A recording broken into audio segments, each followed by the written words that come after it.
G'day ladies and gentlemen, welcome back to Aussie Starcraft, where we're super excited to be bringing you the Grand Finals of IEM Cologne. Now this has been one of the greatest tournaments of 2014, hands down, one of the most stacked fields with just some of the best players in the world competing. So we're super excited to be bringing you what is the Grand Finals. LiquidHero, our blue Protoss player in the top left hand corner of Heavy Rain, has just shown us some amazing play throughout this tournament, very consistent, has just outperformed even his own abnormally high standard of play, and just shown us how great Protoss can be when played to perfection. The bottom right hand corner is our red Terran player. It's going to be CM Storm Polt. If you've been watching the IEM World Championships lately, you'll notice he's nicknamed himself the Protoss Killer, and well he might be, as during this tournament he's played against Classic and Rain and some of the best Protoss players in the world and sent them packing. So in a day and age where Terrans around the world are breathing a collective sigh of relief, CM Storm Polt is their one ray of sunshine. So we'll see if he can stop the avalanche that is LiquidHero, or whether Hero is going to be able to triumph here and take home the prize match. I believe $10,000 prize pool for first place, so better than a poke in the eye, that's to be sure. Looks like Polt's going for his standard opening, which is Barracks and Refinery, which will generally result in a quick Reaper, occasionally a very fast factory, but Polt is well known for his bio play. Seldom, if ever recently, have we seen him mech. Tends to favour bio in every single matchup, and when you see his multitasking control, you understand just why that is. So I'd be very surprised if this is for anything other than a Reaper. Generally always opens with a Reaper, gets that scout intel and just ensures that the Protoss don't catch him with any surprise. It's quite a quick gas opening from Hero here. He's already got 2 in each geyser before the 3-minute mark. Gateway going down here. I'd be surprised if we don't see some sort of Stargate play or quick Dark Templars out of this. So we'll see just what Hero decides to go with. I love his choice of Warlock here. It's going to make it very difficult for that Reaper to try and make its way in and scout. Can try and hide some tech between these pylons and try and force the scan out of Polt. So Polt just continuing to macro up quite heavily here. Reaper's going to make his way out to scout, and the next SCV is actually rallied right over in this corner location, so it looks like Polt's going to throw down a supply depot over here, would be my guess, just to try and spot any warp prism play, and indeed there it is. Now if you're wondering why that is, it's not just Terran that drop. Hero with his warp prisms has been incredible during this game, some of the most persistent warp prism harass we've seen in a long time. So this Zealot's actually going to make his way out here. SCV just pacing back and forward, but the Reaper actually going to try and engage the Zealot straight up. We actually have a Stalker being chrono boost out behind this, second Stalker as well, so Hero looking to get very aggressive right off the bat here. Could well hide some tech now that he's forcing this Reaper right back towards Polt's base, but it looks like Polt's actually gone for a very quick expansion, throwing his CC down on the low ground and a bunker already on the way. So Polt preparing for this early aggression as Marines streaming down, so the bunker should have plenty of occupants by the time these forces make their way across the map, but it will have the added bonus for Hero that he should be able to throw down some tech undetected should he so desire. Now this series has been lauded as one of the best Protoss vs Terran series so far in 2014, so just super excited to see what exactly these players decide to go with. The Mothership Core poking in here into the main base. Looks like Hero's actually going to streak straight past this bunker, so running a Stalker straight up into the main. We have a second Stalker potentially going to be able to follow this up, and now that bunker's empty, may well choose to do so. And this Stalker and Zealot just going to town here. The Mothership Core may actually get taken out. No workers killed, which is a little bit impressive for Polt here, managing to hold this without losing a single worker and almost losing the Mothership Core as well. We have seen quite a few Marines killed. We've seen the first, let's pull up that losses tab. We've seen 5 Marines killed for 250 resource loss, but for Polt to hold that without a single SCV going down is some nice micro indeed. We can see a few SCVs did take damage, but Polt was very careful to keep most of them out of the line of fire. This Reaper going to streak back across the map. It's very important to try and get some intel here, but unfortunately for Polt, not going to be able to sneak past these Stalkers. And we do actually have a few more gateways coming down along with the blink tech. So Hero going for some blink play on Heavy Rain, and not a bad map for it. You can blink up into the main quite easily and do a lot of hit and run sort of tactics on the main mineral line. You can also generally blink up into the natural as well, so there's plenty of options there, and you can run the Terran around in circles. Very hard to defend, force out a lot of bunkers, and manage to clean up the Reaper. So if we check out Polt's vision, he's actually got no idea what's going on in the main base of Hero.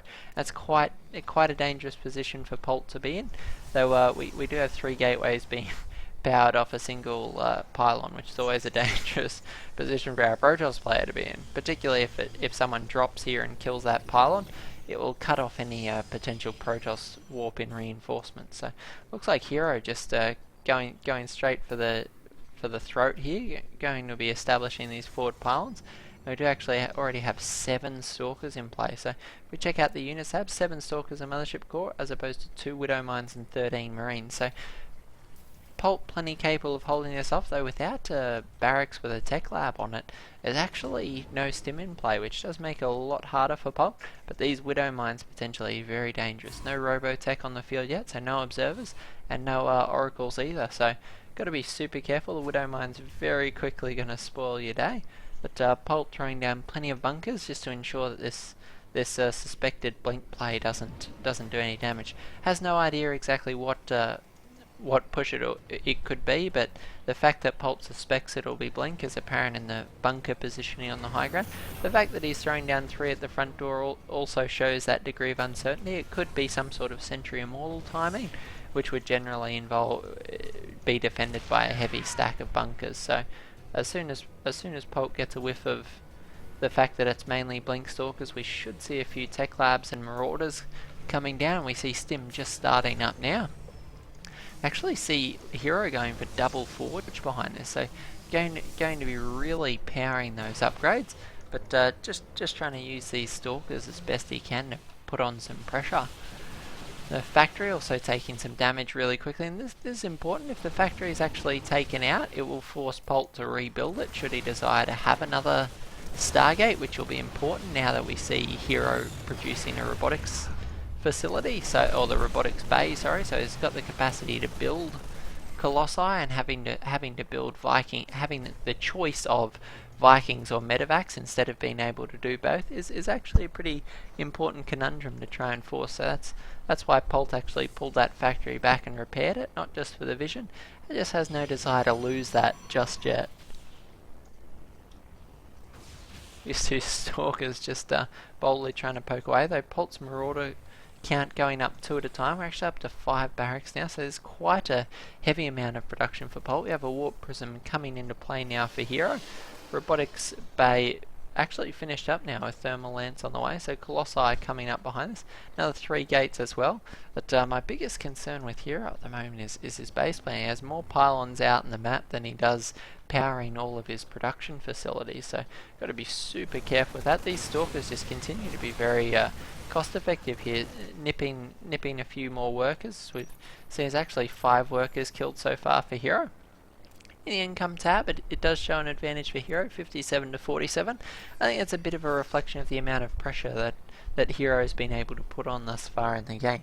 Using just this relatively small group of 7 Stalkers, he's been able to keep Polt in his base, but Polt now moving out with a drop of his own, so got to be very careful. Polt well known for his multitasking. Single drops are quite rare from Polt, more often to see double or even triple prong drops landing all around your base. So luckily though, Hero has quite a nice range of vision here between these pylons and the probe out in the map. There's very few travel lanes where these medevacs can travel unmolested, and you see Hero actually with the Warp Prism here, but looks like Polt's going to drop underneath it and clean that up very quickly. So 3 Zealots and the Warp Prism, 500 minerals lost. Bit of an unfortunate start for Hero in this match, but he has very much had his way with the map control thus far. And we can see a massive force from Polt heading out. Big supply differential, about 30 supply difference between these 2 players. First Colossi is on the field, plenty of sentries as well, so has the capacity to do a lot of damage. The problem for Hero is how he defends this. We have some hallucinated High Templar. I love that. You often see hallucinated Archon or hallucinated Colossus, but hallucinated High Templar just to try and give Polt a bit of pause here, because Polt of course has no idea what hero's packing, so showing him both the Colossi and the High Templar on that scan does force a few difficult decisions for Polt. We see a few ghosts coming down here, so that may well be a response to the scan that went down on the High Templar. We have a big group of Marines forcing the cancel on that third base, so Hero looks like he's going to be forced trying to defend two bases, and going to be quite difficult here with this massive potential for a Dune drop. We've got 5 medevacs and a large group of forces here. We've got another group that can potentially drop the natural behind Hero's force. Got to be super careful. Polt will bait you out with his main army and then move in with a drop.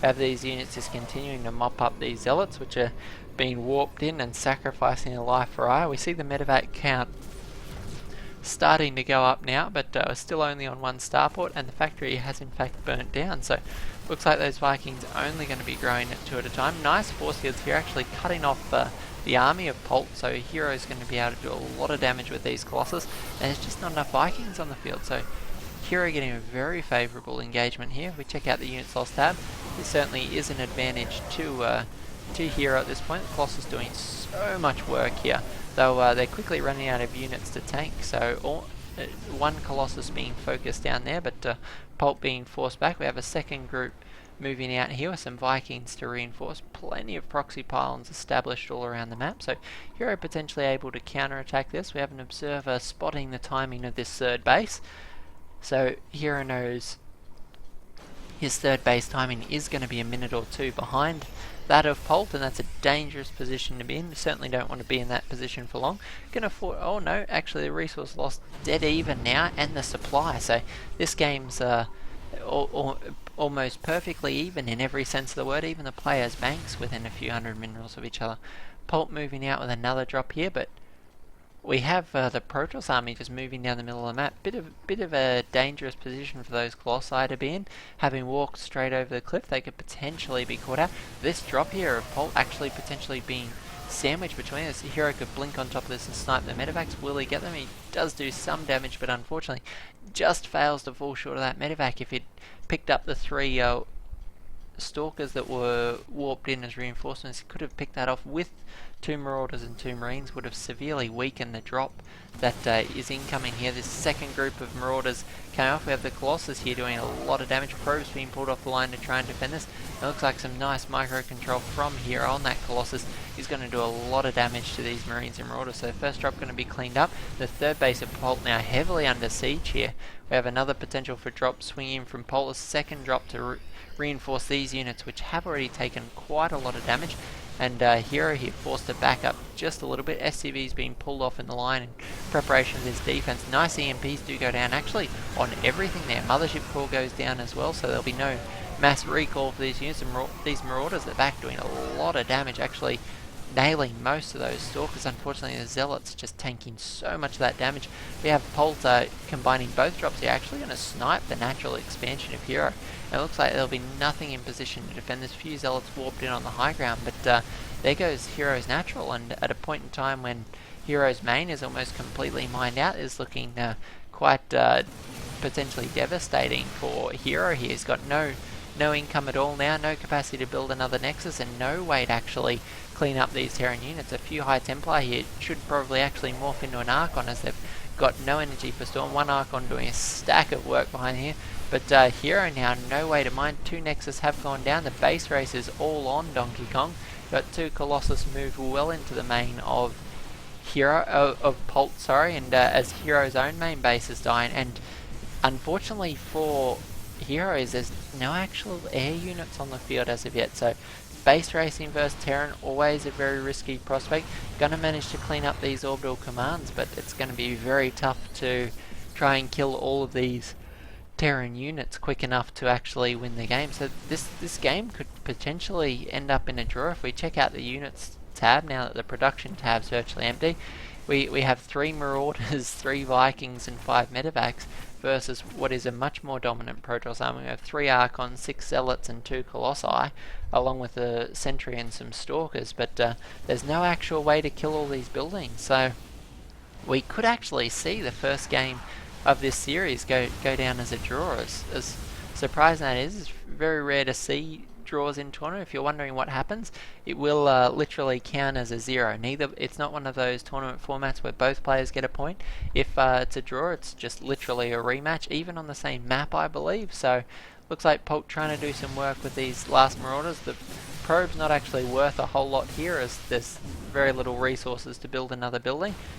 Potential for Polt to actually to have built another CC, but unfortunately for him, Hero did manage to get all the SCVs, which is pretty rare in a base race with Terran. Normally they manage just to get something out there, but I think we're going to see game 1 end in a draw, guys. This army of Hero is literally invincible here. We have three Marauders just microing like a boss and doing so much work on these probes, but it just doesn't matter, unfortunately. Polt not going to be able to kill every structure with these 3 Marauders. As much work as they have done, they've got almost 30 kills between them, which is singularly impressive for Marauders. Normally a tier 1 unit that's expended fairly quickly, but Polt there asking if Hero has 400 minerals. I think Hero, they're being pretty honest about the situation.